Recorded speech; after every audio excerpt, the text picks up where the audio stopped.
And whoa, there we go. Welcome. I am working with a new piece of software and I'm trying to still figure it out. So, welcome to our virtues pick for today. And what a great word we have for today. The word is compassion. And I cannot think of something that is more important to all of us and what's needed in the world today than that. So, and I will say that even on a personal level, that it's very appropriate for me to be really considering this today. So let's read it together, and then we'll talk a little bit about it. So compassion is deep empathy for another who is suffering or living with misfortune. It is understanding and caring, and a strong desire to ease their distress. Compassion flows freely from our hearts when we let go of judgments and seek to understand. Our compassion presence helps people to know they are not alone. Sometimes they don't need us to fix anything. They only need to be heard with compassion so that they can connect to their own inner wisdom. We need our own compassion as much as others do. Whether a silent prayer or a gentle touch, compassion is a priceless gift. What a very special, word and virtue to be thinking about today. You know, in my own personal life, there's a lot of stuff going on with some issues that are very difficult for everyone in the family, and I think it's important for me to really take this word into my heart and really think about letting go of judgments, letting go of preconceived ideas, and really just seek to understand, to try to work through that.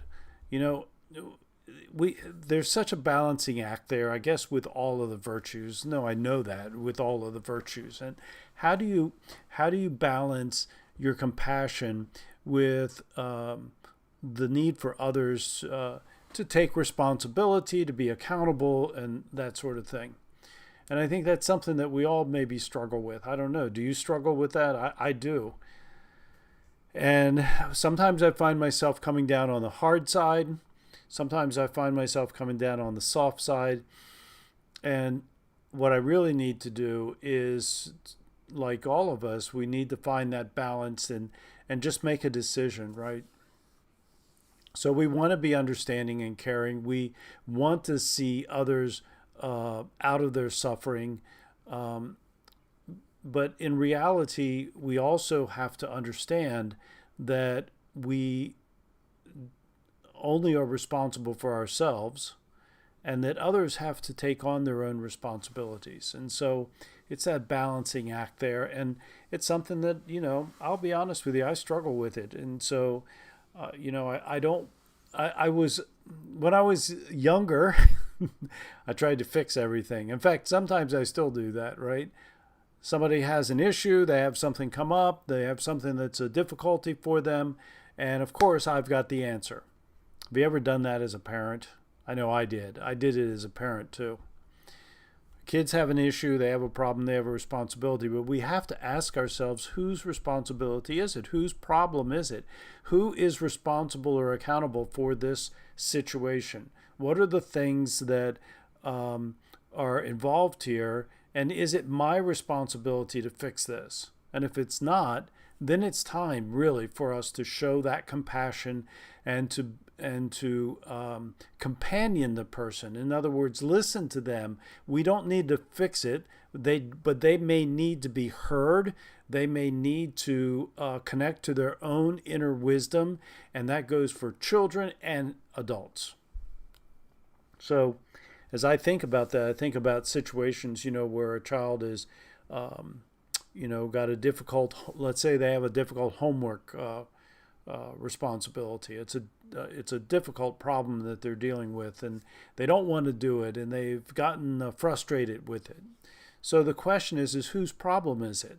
Well, it's the child's problem because homework is their responsibility, right? But that doesn't mean that we don't have compassion for them. We can see that they're struggling with it. So we're going to listen. We're going to ask questions. We're going to demonstrate to them that they are that we value them, and that we're there to help them if they need that help, but we're not there to do it for them. So that's the difference, right? And so we need to learn to ask the kinds of questions that will help them to come to their own wisdom, to come to their own understanding of what they need to do. And it could be that they need to talk to the teacher. I don't know. If it was a math problem, they absolutely would have to talk to the teacher with me. Because they don't teach math the same way they did when I went to school. So I want them to go back to the teacher. I don't want to confuse them, but I would be very honest about that. I would love to help you. I don't think I know how the teacher is teaching this. Now, is it something that I could learn? Probably, and I may even do that as a parent. But in the end, it's up to them to decide what it is and how they're going to approach it. It's true for whatever problem that we might be having.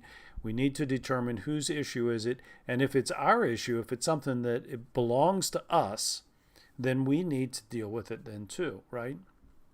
And the same thing, same principles apply, that we need to show compassion for ourselves as we do that.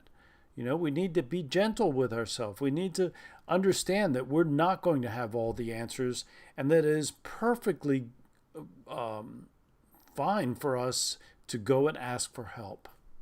When we demonstrate that kind of attitude and that way of being with our children, they're going to learn too that it's my responsibility. There are times when I need help and I'm willing to ask for it, right? And we're not just going to try and do it on our own without that assistance from the outside when it is needed. But we're also not going to just give up. And we're not going to just say, well, I can't do it, and walk away from it. So today I'm trying to balance all that. How about you? It's difficult sometimes, right?